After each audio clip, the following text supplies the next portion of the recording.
গোপাল ভাঁড়ের আজকের গল্প ভূতের বাপের শ্রাদ্ধ। গোপালদের গ্রাম আর তার পাশের গ্রামের মাঝে একটা বড় মাঠ ছিল, আর সেই মাঠের মাঝে ছিল এক বিশাল বট গাছ। সবাই বলতো ওই বট গাছে ভূত আছে, তাই বাচ্চা ছেলেপুলেরা ওইদিকে ভয়ে সেরকম যেত না। সন্ধ্যার সময় গোপালদের গ্রামের বুড়ো ভট্টাচার্য বামুন যাচ্ছেন মাঠের মধ্যে দিয়ে তার এক শিষ্যের বাড়িতে তার বাপের শ্রাদ্ধ করবার জন্য। এমন সময় বট গাছ থেকে এক ভূত নেমে এসে তাকে ধরে বলল, ভূতকে তো দেখে ঠাকুর মশাইয়ের আত্মারাম খাঁচা হয়ে গেল। সে ভয়ে কাঁপতে কাঁপতে কোনো রকমে প্রাণের সাহস জুগিয়ে অনেক কষ্টে বললেন, আরে আরে করিস কি? এখন আমার গল্প করার সময় আছে? এখনই শিষ্য বাড়ি যেতে হবে, গিয়ে তার বাপের শ্রাদ্ধ করতে হবে। ভূত অবাক হয়ে বলল, বাপের শ্রাদ্ধ? সেটা আবার কি? ঠাকুর বললেন, বাপ মরলে ছেলে পুলেরা তার শ্রাদ্ধ করে, তাও জানিস নে? তাই নাকি? কই, আমরা তো বাপ মরলে শ্রাদ্ধ টাদ্ধ কিছুই করি না। তোরা যে মরেই ভূত হয়েছিস, কাজেই অত খবর জানবি কি করে? আর ভূতের আবার শ্রাদ্ধ কিসের?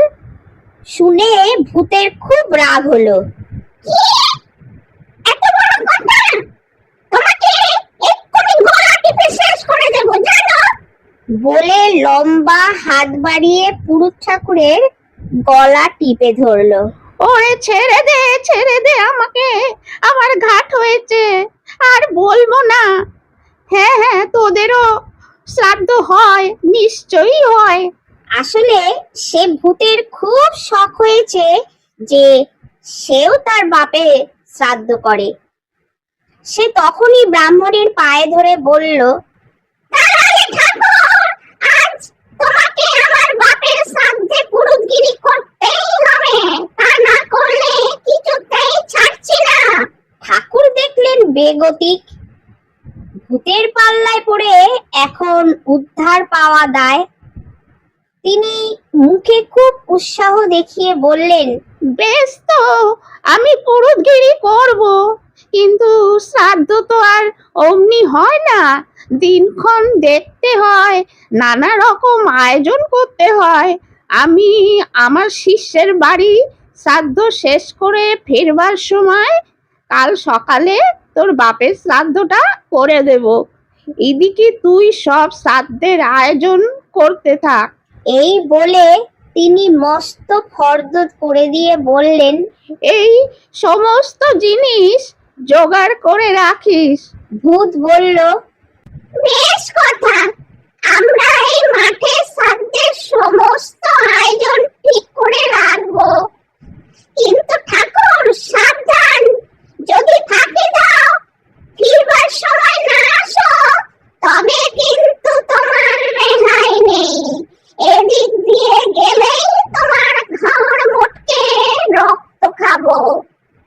বামুন ঠাকুর তো তখনকার মতো রেহাই পেল, কিন্তু মনে মনে ভয় রয়েই গেছে।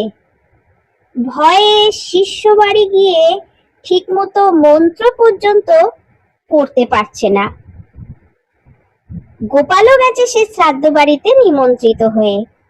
সে এক ফাঁকে ব্রাহ্মণকে জিজ্ঞেস করলো, কি ঠাকুর মশাই, আপনার কি শরীর ভালো নেই? ঠাকুর মশাই জানেন গোপাল সবাইকে বুদ্ধি দিয়ে বাঁচায়। গোপালকে দেখে ঠাকুর মশাই যেন হাতে চাঁদ পেল। সে সব কথা গোপালকে খুলে বলল। গোপাল, আমায় বাঁচাও তুমি, নাহলে বুড়ো বয়সে ভূতের হাতে মরে ব্রহ্মদৈত্যী হতে হবে আমাকে। সব শুনে গোপাল বলল, ও এই কথা, ঠিক আছে, আপনি আজ এই শিষ্য বাড়ি থেকে যান, আপনার হয়ে আমি যাব ভূতের বাপের শ্রাদ্ধ করতে। আমাকে তো শালারা চেনে না, মজা দেখিয়ে তবে ছাড়বো। পুরুত ঠাকুর হাঁপ ছেড়ে বাঁচলেন। গোপাল বলল, আপনি শুধু আপনার উত্তরীয় আর শালগামটা আমাকে দিন, তারপর দেখছি। এদিকে ঠাকুর কথা দিয়ে প্রতিজ্ঞা করে চলে গেছেন, তাই সেই ভূত সব ভূতেদের নিমন্ত্রণ করতে লাগলো বাপের শ্রাদ্ধ হবে বলে। তাই দেখে সব ভূতেরই ইচ্ছা হলো বাপের শ্রাদ্ধ করার। সবাই শ্রাদ্ধের আয়োজন করতে লাগলো এবং পুরুত আসার অপেক্ষায় বসে থাকলো। এইদিকে গোপাল ব্রাহ্মণ সেজে সেই মাঠে এসে উপস্থিত। এসে দেখে সত্যি সত্যি ভূতেরা শ্রাদ্ধের বিপুল আয়োজন করেছে। প্রকাণ্ড বড় মাঠ, শ্রাদ্ধের জিনিসপত্রে আর নানা রকমের বিদ্ঘুটে ভূতে মাঠ একেবারে ভর্তি। তখনও আবছা অন্ধকার, ভালো করে আলো ফোটেনি। গোপালের ভূতের ভয় তেমন নেই, কেননা এর আগেও সে ভূতের বিয়ে দিয়েছে। এবার শ্রাদ্ধ করবে, সবাই তার জন্য আগের থেকে প্রস্তুত হয়ে বসে আছে। ব্রাহ্মণরূপী গোপাল যখন এসে হাজির হলো, তখন তাদের আহ্লাদ দেখে কে। ভারী আদর যত্ন করে তারা ঠাকুরকে নিয়ে সভায় বসালো। গোপাল চারিদিক দেখে তারপর ভূতেদের দিকে তাকিয়ে বললে, আয়োজন তো দেখছি চূড়ান্ত রকমের হয়েছে। এখন যার বাপের শ্রাদ্ধ সে এগিয়ে এসে আমার সামনে বসো দেখি। অমনি চারদিক থেকে কোলাহল করে এ বলে আমার বাপের, ও বলে আমার বাপের। আর একজন বলে উঠলো, আরে না, আজ আমার বাপের, তারপর তোদের গুলো আরেকদিন হবে।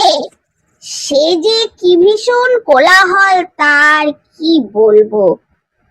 গোপাল দুই কানে হাত দিয়ে চিৎকার করে বললে, আরে অত চেঁচালে শ্রাদ্ধ হবে কি করে? জানিস নে, আজকে যার শ্রাদ্ধ হবে সে তৎক্ষণাৎ স্বর্গে যাবে। তোরা একটু ঠান্ডা হয়ে বস।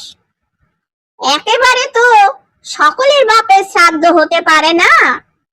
তোদের মধ্যে যে প্রধান, আজ তার বাপেরই শ্রাদ্ধ আমি করব। গোপাল ঠাকুরের কথায় যেন গরম তেলে ফোড়ন পড়ল। এ বলে আমি প্রধান, ও বলে আমি প্রধান। আরেকজন তখন বলে উঠল, দেখি তোর প্রধানগিরিটা একবার মার করে দি। এইভাবে চিৎকার কোলাহল হতে হতে ক্রমে লেগে গেল মারামারি। ভূতে ভূতে কি যে লড়াই বাঁধলো সে আর বলবার নয়।